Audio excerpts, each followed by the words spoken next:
arguably the most over guy in the WWE right this minute, arguably, is Fatu. And why? The guy is freaking cool, bro. The stuff that comes out of his mouth and his little sayings and his delivery, to me, like, that is what's missing. The cool factor. There are maybe a handful of wrestlers today that you would label cool. Bro, you know what it is, man? This is what I really think is missing today. Because, bro, when you talk about R-Truth and you talk about, what was it, 3 Live Crew with him, Conan, and Brian James, right? What is that what they were called? It was 3 of me, yeah. 3 Live Crew. When you look at those 3 guys, bro, here's what they had in common. As a shoot, those are all very, very cool guys. Bro, arguably the most over guy in the WWE right this minute, arguably, is Fatu. And why? The guy is freaking cool, bro. The stuff that comes out of his mouth and his little sayings and his delivery, to me, like, that is what's missing. The cool factor. There are maybe a handful of wrestlers today that you would label cool. When you had the Scott Halls and the Kevin Nashes and, people like this, there was always somebody cool there. You know what I mean?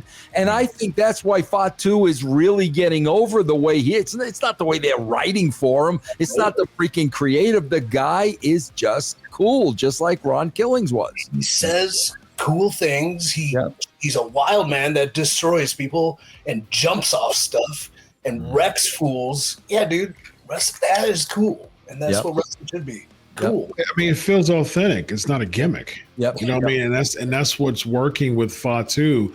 You look at a lot of these people. It's like either you got to be close to who you are, or like 10 times different than where you are. Like completely the opposite. Yeah, absolutely. I agree. Yep. That was that's going to help. I don't know if we talked about that, but like that is a Cena thing. He told me in the past. He's like, either you're a completely authentic extension of yourself, or you're the absolute opposite. Like nothing in between is going to work. Yeah. Yep. I agree. I mean, it's just that's either you're a person, either you're you, or you're a persona. Right. So there's nothing in between. Like people can feel lukewarmness. Like it's just icky. Like it's just like a wet towel. It's like water on your business suit. There's something icky about that feeling that it translates to the fans too. You know what I mean? Like it's either get away from the water in your business suit, or you're like, screw it. I'm taking a nosedive inside the ocean with my business suit. Let me ask you guys this, because I swear, bro, I did not see any of the early run.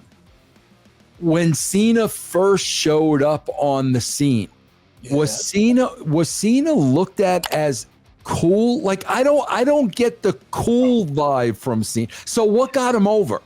Well, when you start freestyling and being authentic, well, he came in with the semi tights with the matching boots and stuff like that. That was the ruthless aggression.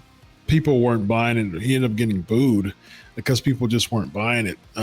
And when he started, if I'm not mistaken, there was an interaction with him and Stephanie McMahon because he was actually on his way out. They just didn't find, any benefit to keep him. And Stephanie McMahon heard him freestyle one time, and she wanted to bring that to the television, and it was more of an authentic gimmick. It was kind of like a Marky Mark type of gimmick. So that got him over. The freestyling, really got him over. Yep. This was our wearing a chain and stuff like that. Yeah. When he first came in, too, like, to a guy like me coming up, like getting into working out and like wanting to be a wrestler, I'm like, that dude looks like he's jacked and cool. But then the whole kind of shtick, and then WWE's inability to create things that are cool, like, yeah, it wasn't. But even talking to him about the rapping thing, because he mentioned that point, opposite or your full authentic self.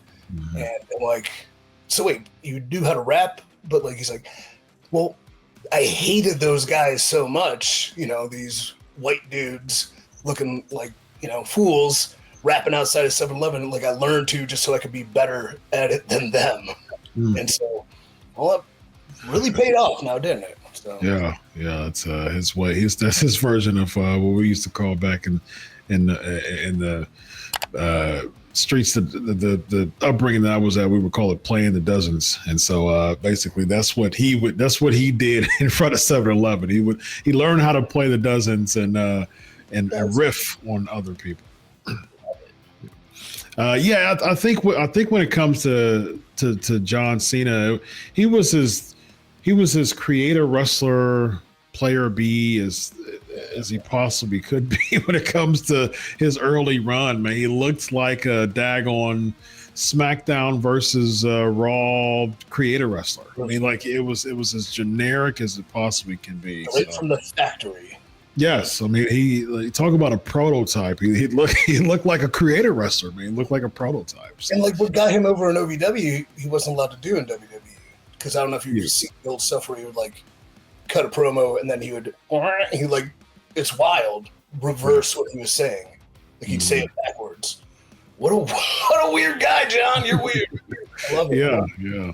And that was a way to go completely opposite to what he was, but he had to scale it back and it felt lukewarm. So yeah.